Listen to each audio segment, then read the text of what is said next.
এই বছর থেকে রাজ্যের 20টি নগর শাসিত সংস্থায় আরবান ফার্মিং শুরু করা হয়েছে।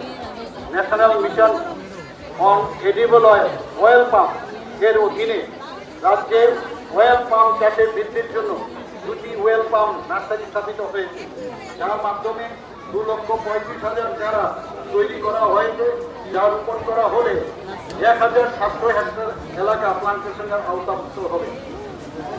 রাজ্য সরকার 2018 সাল থেকে সারা দেশে প্রথমবারের মতো রাজ্যের প্রতিটি কৃষি মহকুমায় একটি করে কৃষক বন্ধু কেন্দ্র স্থাপন করার পরিকল্পনা নেয়। এখন পর্যন্ত 32টি কৃষক বন্ধু কেন্দ্র চালু হয়েছে। এই কেন্দ্রগুলোর মাধ্যমে কৃষকরা এক ছাদের তলায় কৃষি সম্পর্কিত সমস্ত ধরনের তথ্য ও প্রশিক্ষণ পেয়ে থাকে।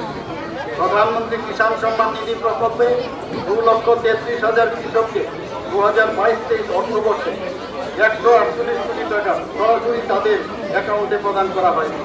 মুখ্যমন্ত্রী ফসল বীমা যোজনায় 2022-23 অর্থবছরে 3,65,000 কৃষকদের প্রিমিয়ামের 95% অর্থ রাজ্য সরকার বহন করেছে। কিষাণ ক্রেডিট কার্ডের মাধ্যমে 60,271 জনকে 330 কোটি টাকা ঋণ বিতরণ করা হয়েছে। আমন ধানের উৎপাদন বৃদ্ধির লক্ষ্যে রাজ্য সরকার 2023-24 অর্থবছরে বাজেটে মুখ্যমন্ত্রী ইন্টিগ্রেটেড ক্রপ ম্যানেজমেন্ট প্রোগ্রামের নামে একটি নতুন প্রকল্প চালু করেছে। 1,16,400 হেক্টর এলাকাকে এই প্রকল্পের আওতায় আনার লক্ষ্যমাত্রা রয়েছে। এর জন্য রাজ্য বাজেট থেকে ইতিমধ্যে 10 কোটি টাকা বরাদ্দ করা হয়েছে। শিক্ষায় গুণগত শিক্ষার প্রসারে সরকার আন্তরিক। ভবিষ্যৎ প্রজন্মের ছাত্রছাত্রী ও যুব সম্প্রদায়ের স্বপ্নকে সুদৃঢ় করতে রাজ্য সরকার প্রতিটি সুযোগকে কাজে লাগাচ্ছে। সরকারি বিদ্যালয়ে কর্মরত শিক্ষকদের প্রাইভেট টিউশন বন্ধ করতে কঠোর পদক্ষেপ নেওয়া হচ্ছে। এক্ষেত্রে রাজ্য সরকার কিছু কার্যকারী পদক্ষেপের বিষয়সমূহ বিবেচনা করেছে। চলতি বাজেটে শিক্ষার পরিকাঠামো উন্নয়নের লক্ষ্যে রাজ্য সরকার আগামী 5 বছরের মধ্যে 2,000 কোটি টাকা বিনিয়োগ করে 400টি সরকারি বিদ্যালয়কে পিএম3 ও বিদ্যাজ্যোতি প্রকল্পের অধীনে আধুনিকরণের ব্যবস্থা গ্রহণ করেছে। 2022-23 শিক্ষাবর্ষে রাজ্য সরকারের পক্ষ থেকে স্কুল পড়ুয়া ছাত্রীদের মধ্যে 44,600টি বাইসাইকেল বিতরণ করা হয়েছে। বাজেট অনুসারে সাইকেল টু গার্ল স্টুডেন্ট এই প্রকল্পটি 2023-24 শিক্ষাবর্ষে চালু রয়েছে, যার জন্য ব্যয় বরাদ্দ আছে 9 কোটি টাকা। উচ্চশিক্ষায় মেয়েদের উৎসাহিত করতে দ্বাদশ পরীক্ষায় 100 জন শীর্ষ স্থানাধিকারী ছাত্রীকে মুখ্যমন্ত্রী কন্যা আত্মনির্ভর যোজনা নামক প্রস্তাবিত প্রকল্পে বিনামূল্যে ছুটি প্রদান করার বিষয়টি সরকারের প্রক্রিয়াধীন রয়েছে। রাজ্য সরকার স্নাতক এবং স্নাতকোত্তর স্তরে পাঠরত সমস্ত ছাত্রীদের বিভিন্ন ধরনের ফি, যেমন ভর্তি ফি, কলেজ ডেভেলপমেন্ট ফি এবং পরীক্ষার ফি মকুব করেছে। উদয়পুরে নেতাজি সুভাষ বিদ্যালয়ের নতুন সায়েন্স বিল্ডিং, মহারাজা বিক্রম কলেজের সায়েন্স বিল্ডিং এবং কুঞ্জবনস্থিত ইনস্টিটিউট অফ অ্যাডভান্স স্টাডিজের প্রশাসনিক এবং একাডেমিক বিল্ডিং নির্মাণের জন্য মোট 127 কোটি টাকা বাজেটে বরাদ্দ করা হয়েছে। 2018-19 থেকে এখন পর্যন্ত 8,420 জনকে টেটের মাধ্যমে শিক্ষা দপ্তরে নিয়োগ করা হয়েছে। আর্থিক দুর্বলতার কারণে উচ্চ শিক্ষা গ্রহণে সক্ষম মেধাবী ছাত্রছাত্রীদের সহায়তার রাজ্য সরকার অর্থাৎ স্কলারশিপ একটি নতুন প্রকল্প ঘোষণা করেছে।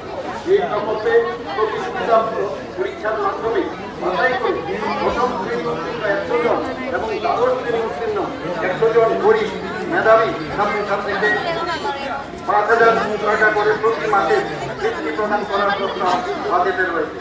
উচ্চশিক্ষার সুযোগ সম্প্রসারণের লক্ষ্যে 2022 ও 2023 সালে রাজ্য সরকার 3টি বেসরকারি বিদ্যালয় স্থাপনের জন্য প্রয়োজনীয় পদক্ষেপ গ্রহণ করেছে।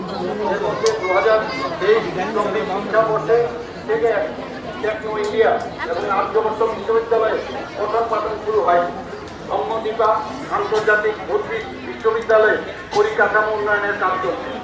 স্বাস্থ্য পরিষেবা রাজ্যের স্বাস্থ্য পরিকাঠামোকে শক্তিশালী করার লক্ষ্যে রাজ্য সরকার নিরন্তর প্রয়াস অব্যাহত রেখেছে। রাজ্য সরকার আইজিএম হাসপাতাল কমপ্লেক্সে আগরতলা গভর্নমেন্ট ডেন্টাল কলেজ স্থাপন করেছে এবং 2023-24 শিক্ষা ইউনিভার্সিটিতে 50 জন ছাত্রছাত্রী নিয়ে বিডিএস কোর্সে পঠন পাঠন শুরু হচ্ছে। আইজিএম হাসপাতাল কমপ্লেক্সে নার্সের ট্রেনিং ইনস্টিটিউটকে বিএসসি নার্সিং কোর্সের জন্য আগরতলা গভর্নমেন্ট নার্সিং কলেজে উন্নতি করা হয়েছে। হুগলি জেলার উদয়পুরে এএনএম ট্রেনিং ইনস্টিটিউটকে জিএনএম ট্রেনিং ইনস্টিটিউটে উন্নীত করা হয়েছে। প্রত্যন্ত অঞ্চলে স্বাস্থ্য পরিষেবার সুযোগ পৌঁছে দিতে কুমারঘাট এবং পানিসাগর কমিউনিটি হেলথ সেন্টারকে মহকুমা হাসপাতালে উন্নীত করা হয়েছে। এছাড়াও গত বছর দক্ষিণ জেলা কুমতি ও ধলাই জেলায় তিনটি লেভেল 3 ট্রমা কেয়ার সেন্টার এবং লংতরাই বেলি মহকুমা হাসপাতালে 20 শয্যা ভবনের উদ্বোধন করা হয়েছে। কাঞ্চনমালা, মোহনপুর, কল্যাণপুর, বাজার এবং অমৃতে 6টি প্রাথমিক স্বাস্থ্যকেন্দ্রের নতুন ভবনের উদ্বোধন করা হয়েছে। ক্যান্সার রোগীদের আরও উন্নত পরিষেবা দেওয়ার লক্ষ্যে গত বিহারী মাসেই রিজিওনাল ক্যান্সার হাসপাতালে হাসপাতাল প্ল্যাটফর্মের মাধ্যমে মেরা হাসপাতাল পোর্টাল নামে নতুন একটি ডিজিটাল উদ্যোগের সূচনা করা হয়েছে।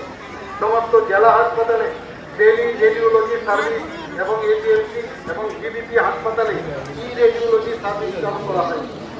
রাজ্যের 8টি জেলায় পর্যায়ক্রমে 50 শয্যা বিশিষ্ট মাদকাসক্তি মুক্ত কেন্দ্র স্থাপন করার সিদ্ধান্ত রাজ্য বাজেটে নেওয়া হয়েছে। চিকিৎসা পরিষেবার সামগ্রিক উন্নয়নের প্রতি রাজ্য সরকার অত্যন্ত সংবেদনশীল। তাই কেন্দ্রীয় সরকারের আয়ুষ্মান ভারত প্রধানমন্ত্রী জন আরোগ্য যোজনার মতো পিএম জন আরোগ্য যোজনা 2023 নামে একটি সার্বজনীন স্বাস্থ্য বীমা প্রকল্প চালু ঘোষণা বাজেটে করা হয়েছে, যার জন্য বার্ষিক